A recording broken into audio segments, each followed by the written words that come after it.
In the tapestry of medieval history, few social structures loom as large or define the era as distinctly as feudalism.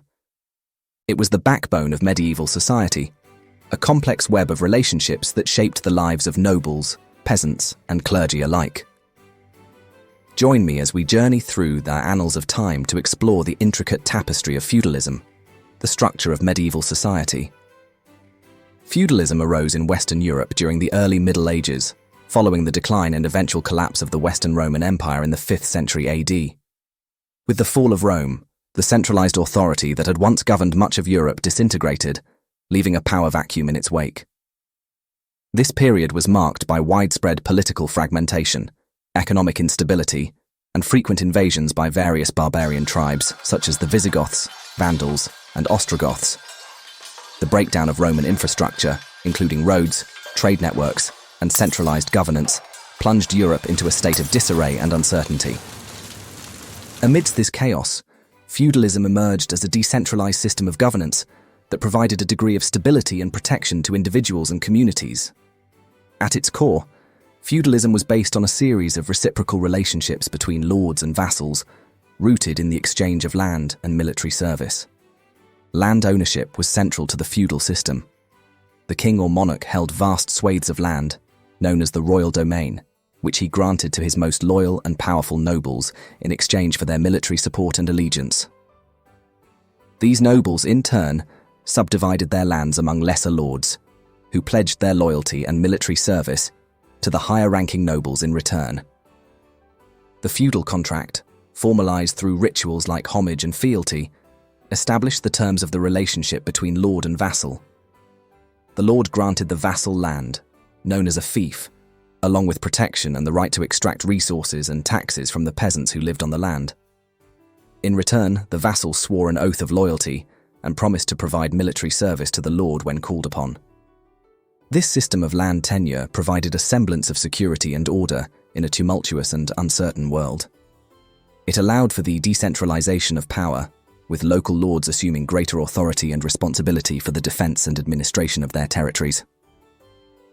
Feudalism also fostered a sense of mutual obligation and interdependence among its participants.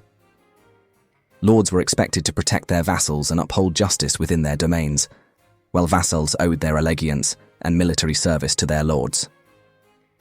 This intricate web of reciprocal relationships formed the backbone of medieval society, providing the foundation for political, economic, and social organization.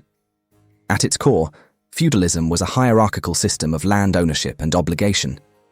At the pinnacle stood the king, the ultimate authority whose power emanated from divine right. Beneath him were the nobles, or lords, who held vast estates granted to them by the king in exchange for military service and loyalty. The heart of the feudal system lay in the relationship between lord and vassal. Through a solemn ceremony known as homage and fealty, a vassal pledged allegiance to his lord, promising military support and obedience in exchange for land, protection, and the lord's patronage. This system of land tenure formed the basis of medieval society, with the lord granting parcels of land, or fiefs, to his vassals in return for their loyalty and service. The vassals, in turn, might subdivide their fiefs among lesser lords, creating a complex network of feudal relationships known as the feudal pyramid. Serfs comprised the lowest stratum of medieval society, living under conditions of servitude and dependence on the land owned by the lord. Serfdom was a form of unfree labor, where peasants worked the land in exchange for protection, shelter, and the right to subsist on the lord's estate. Under the feudal system, serfs were legally bound to the land they worked and were subject to the authority of the lord. They were not allowed to leave the estate without the lord's permission and were required to seek his consent for marriage or other major life decisions. Serfdom was characterized by a lack of personal freedom and autonomy. Serfs were obligated to provide labor services to the lord, including tilling fields, planting crops, and harvesting produce. They were also required to pay various dues and taxes to the lord, often in the form of a portion of their crops or livestock. In return for their labor, serfs received protection from the lord against outside threats, such as bandit raids or enemy incursions. The lord was responsible for maintaining order and security within the estate, ensuring the safety and well-being of his serfs and their families. Serfdom varied in its severity and conditions depending on the region and the specific practices of individual lords.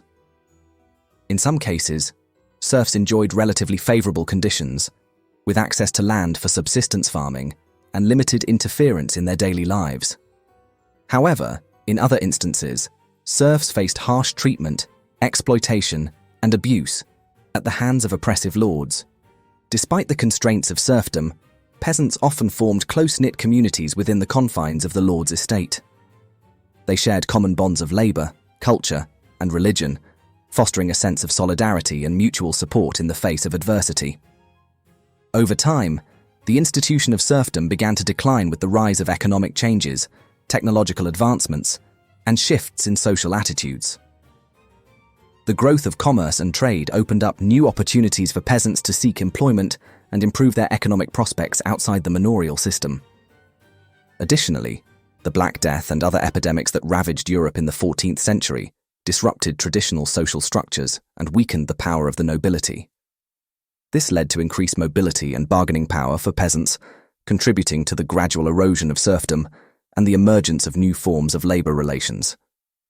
In summary, serfdom was a defining feature of medieval society, shaping the lives and livelihoods of millions of peasants across Europe. It was a complex institution marked by a mixture of obligation, dependency, and resilience, reflecting the challenges and opportunities of life in the Middle Ages. Despite its limitations, feudalism endured for centuries, shaping the political, economic, and social landscape of medieval Europe. It provided a framework for governance and social organization, fostering a sense of duty, loyalty, and obligation among its participants. But as the Middle Ages gave way to the Renaissance and the dawn of the modern era, feudalism began to wane. The rise of centralized monarchies, the growth of commerce and trade, and the spread of new ideas challenged the traditional feudal order, paving the way for profound social and political change. Yet, the legacy of feudalism endures, casting a long shadow over the pages of history. It is a reminder of the complexities of medieval society, the bonds of loyalty and obligation that bound its people, and the enduring quest for order and stability in an ever-changing world. As we reflect on the structure of medieval society, let us remember the lessons of feudalism and the enduring legacy it has left behind.